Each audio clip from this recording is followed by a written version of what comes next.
ಸಹೃದಯ ಮನಸ್ಸುಗಳಿಗೆ ನನ್ನ ಪ್ರೀತಿ ನಮಸ್ಕಾರ. ಶಾಂತಿ ವಿದ್ ಮಾಹಿತಿ ಚಾನಲ್ಗೆ ಸ್ವಾಗತ.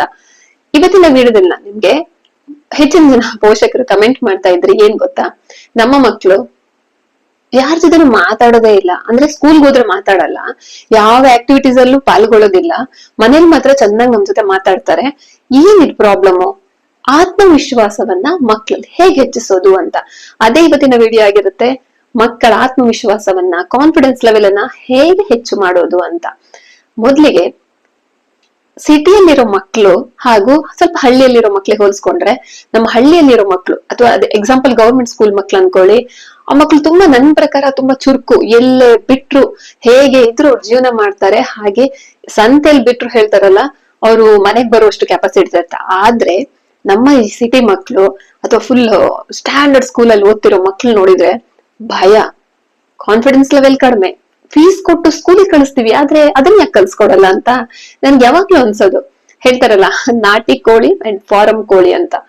ಫಾರಂ ಅಂದ್ರೆ ಅದನ್ನ ಒಂದು ಗೂಡೊಳಗೆ ಹಾಕಿ ನಾವು ಕೊಟ್ಟಂತ ಫುಡ್ ತಿಂದು ಅದ್ರಲ್ಲೇ ಬೆಳೆಯುವಂತ ಕೋಳಿಗಳಿಗೆ ಹೋಲಿಸ್ಕೊಂಡ್ರೆ, ಊರ್ ಕಡೆ ಹೊರಗಡೆ ಸ್ವತಂತ್ರವಾಗಿ ಸ್ವ ಇಚ್ಛೆಯಿಂದ ತನಗೇನ್ ಬೇಕೋ ಅದನ್ನ ತಿನ್ಕೊಂಡು ಇರುವಂತ ಕೋಳಿ ಹೆಲ್ದಿಯಾಗಿ ಒಂಥರ ಇರುತ್ತೆ ಅಲ್ವಾ, ಅದಕ್ಕೆ ಹೇಳೋದು ನಾಟಿ ಕೋಳಿ ಅಂಡ್ ಫಾರಂ ಕೋಳಿ ಅಂತ.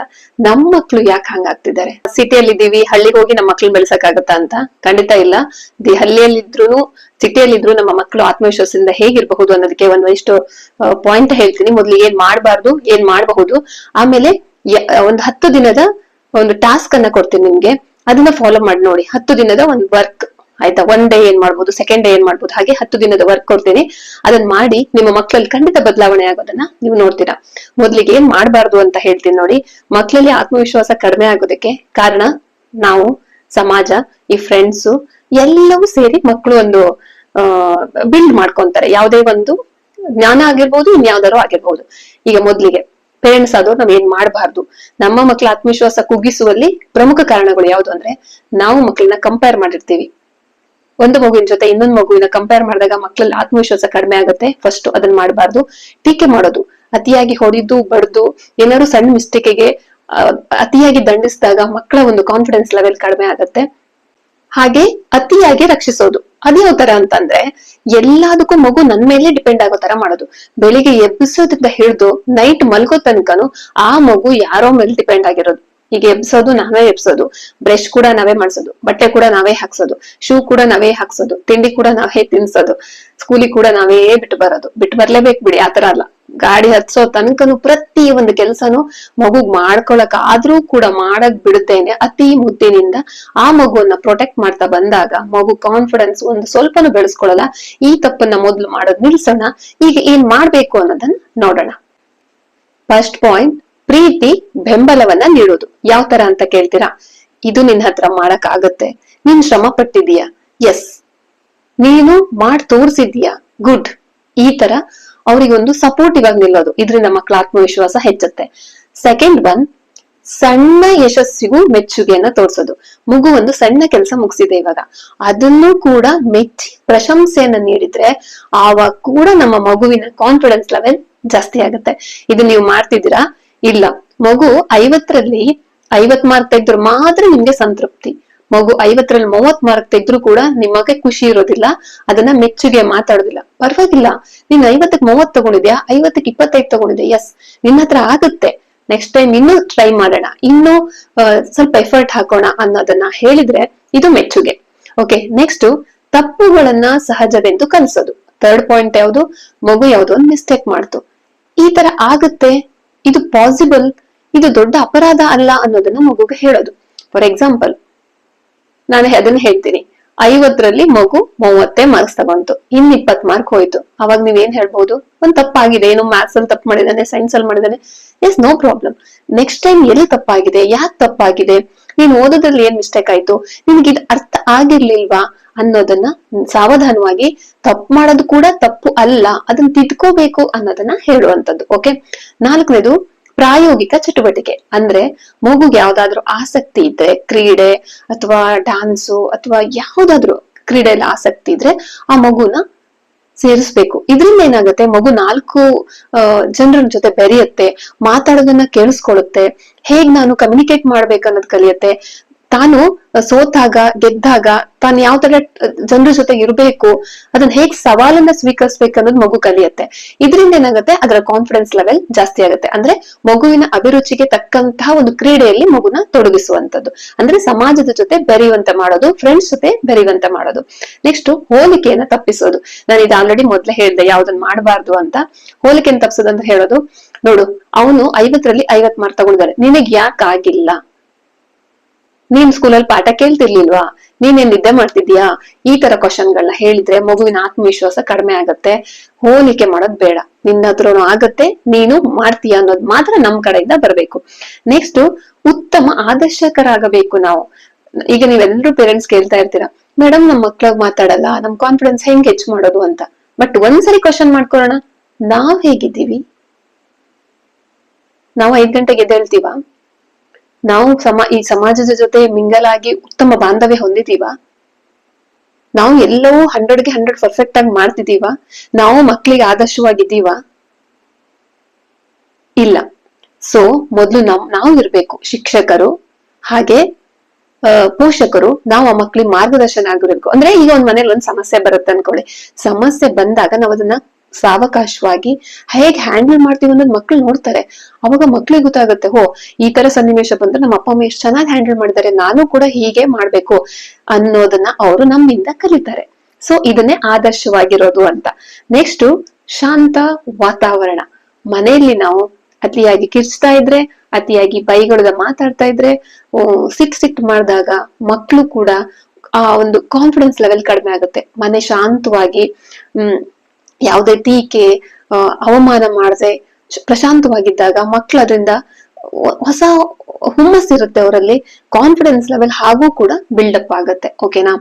ನೆಕ್ಸ್ಟ್ ಸಂವಹನಕ್ಕೆ ಪ್ರೋತ್ಸಾಹಿಸಿ. ಅಂದ್ರೆ ಸಂವಹನ ಅಂತ ಹೇಳಿದ್ರೆ ಮಕ್ಳು ಕಮ್ಯುನಿಕೇಟ್ ಮಾಡೋ ತರ ಮಾಡಿ.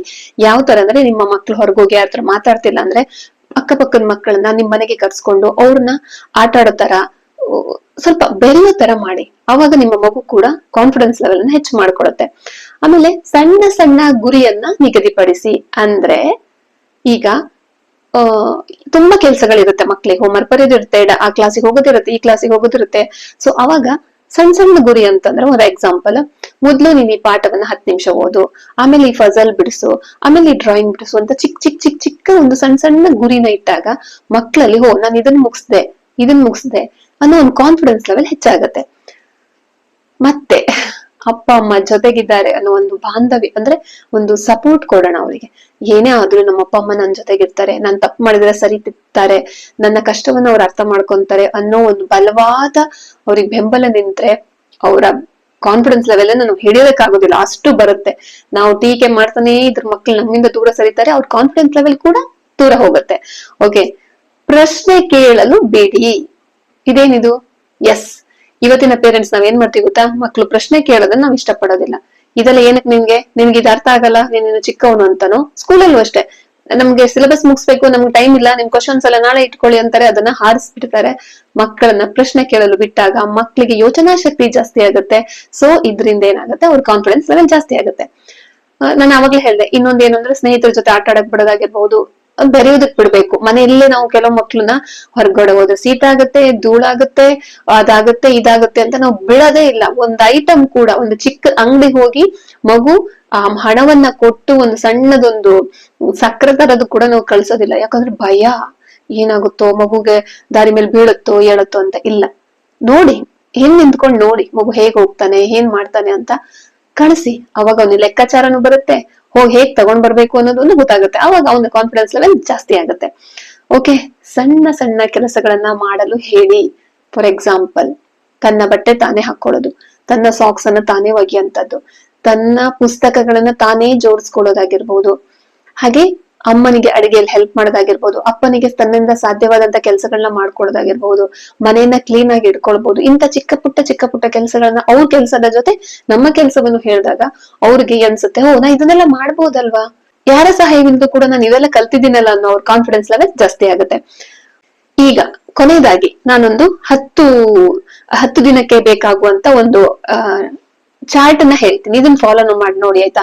ಒಂದಿನಕ್ಕೆ ಒಂದು ಆತರ. ಫಸ್ಟ್ ದಿನ ಏನ್ ಮಾಡಿ ಅಂದ್ರೆ ಕನ್ನಡ ಅಥವಾ ಇಂಗ್ಲಿಷ್ ಅಲ್ಲಿ ನಿಮ್ಮ ಮದರ್ ಟಂಗ್ ಯಾವ್ದಿದೆಯೋ ಮತ್ತು ಸ್ಕೂಲಲ್ಲಿ ಯಾವ ಭಾಷೆಯೆಲ್ಲ ಕಲಿತಿದಾರೋ, ಕನ್ನಡ ಮೀಡಿಯಂ ಆದ್ರೆ ಕನ್ನಡ ಮೀಡಿಯಂ, ಇಂಗ್ಲಿಷ್ ಮೀಡಿಯಂ ಆದ್ರೆ ಇಂಗ್ಲಿಷ್ ಮೀಡಿಯಂ, ಅವರಿಗೆ ಕಾನ್ಫಿಡೆನ್ಸ್ ಬರ್ಬೇಕು ಅಂತಂದ್ರೆ ಫಸ್ಟ್ ದಿನ ಏನ್ ಮಾಡಿ ಅಂದ್ರೆ ಸ್ವಪರಿಚಯ ಮಾಡಿಸ್ಕೊಳಕ್ ಹೇಳಿ. ನಿನ್ ಹೆಸರು, ನಿನ್ನ ತರಗತಿ, ಅಂದ್ರೆ ನಾವೇ ಮನೆಯಲ್ಲಿ ಇದನ್ನ ಪ್ರಾಕ್ಟೀಸ್ ಮಾಡೋದು. ಡೇ 1 ಅಲ್ಲಿ ದಿನ ಅವನ ಹೆಸರು, ಅವನ ಕ್ಲಾಸು, ಅವನ ತಂದೆ ತಾಯಿ ಯಾರು, ಅವನು ಓದ್ತಿರುವಂತ ಸ್ಕೂಲ್ ಯಾವುದು, ಅವನ ಫ್ರೆಂಡ್ಸ್ ಯಾರು, ಅವನ ಫೇವ್ರೇಟ್ ಆಟ ಯಾವುದು, ಅವನ ಫುಡ್ ಯಾವುದು, ಅವನ ಏನ್ ಇಷ್ಟ ಇಲ್ಲ ಅದನ್ನ ಹೇಳೋದಕ್ಕೆ ಹೇಳಿ ಫಸ್ಟ್ ದಿನ. ಅವಾಗ ಮಗುವಲ್ಲಿ ಮಾತಾಡೋದನ್ನ ಕಲಿತಾನೆ, ತನ್ನ ಮನಸ್ಸಿನ ಭಾವನೆಯನ್ನು ಈಚೆ ಹೊರಗಾಗ್ತಾನೆ. ಇದರಿಂದ ಕೂಡ ಕಾನ್ಫಿಡೆನ್ಸ್ ಜಾಸ್ತಿ ಆಗುತ್ತೆ ಫಸ್ಟ್ ದಿನ. ಸೆಕೆಂಡ್ ಡೇ ಏನು ಅಂದ್ರೆ ಸಣ್ಣ ನಿರ್ಧಾರ.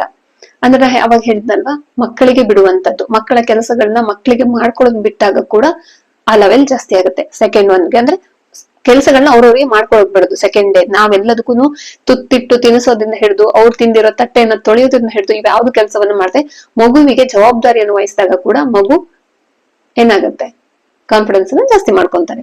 ಥರ್ಡ್ ಡೇ ಧೈರ್ಯದ ಮಾತು.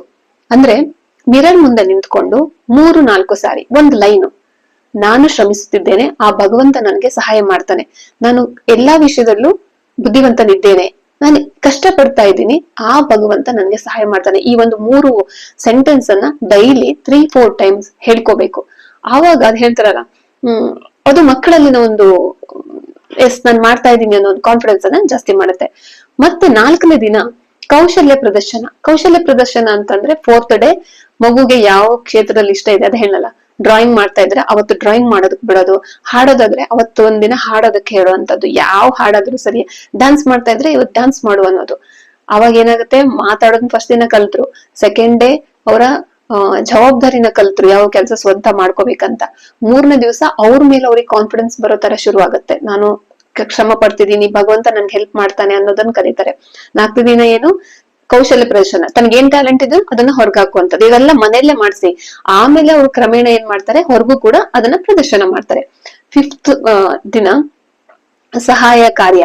ಅಂದ್ರೆ ತೋಟಕ್ ನೀರ್ ಹಾಕೋದಾಗಿರ್ಬೋದು, ಗಿಡಗಳಿಗೆ ನೀರ್ ಹಾಕೋದು, ಚಿಕ್ಕ ಪುಟ್ಟ ಕೆಲಸಗಳನ್ನ ಮಾಡಿಸುವಂತದ್ದು ಸಹಾಯ ಕಾರ್ಯ. ಅದು ನಿಮ್ಗೆ ಕೂಡ ಹೆಲ್ಪ್ ಮಾಡ್ಕೊಳ್ಳೋ ಕಾರ್ಯ ಆಗಿರ್ಬೋದು. ಹೊಸ ಅನುಭವ ಅಂದ್ರೆ 6th ಡೇ ಏನ್ ಮಾಡ್ತೀರಾ, ಹೊಸ ಅನುಭವ ಅಂದ್ರೆ ಮಗು ಇಷ್ಟು ದಿನ ಕಲಿಯದೇ ಇರೋ ಹೊಸ ಒಂದು ಕೆಲಸವನ್ನ ಕಲ್ಸ್ಕೊಡುವಂಥದ್ದು. ಈಗ ಅವನಿಗೆ ಡ್ರಾಯಿಂಗ್ ಮಾಡ್ತಾನೆ, ಪೇಂಟಿಂಗ್ ಮಾಡಕ್ ಬರಲ್ಲ ಅಂದ್ರೆ ಆ ದಿನ 6th ಡೇ ಏನ್ ಮಾಡಿ ಪೇಂಟಿಂಗ್ ಮಾಡಿಸಿ.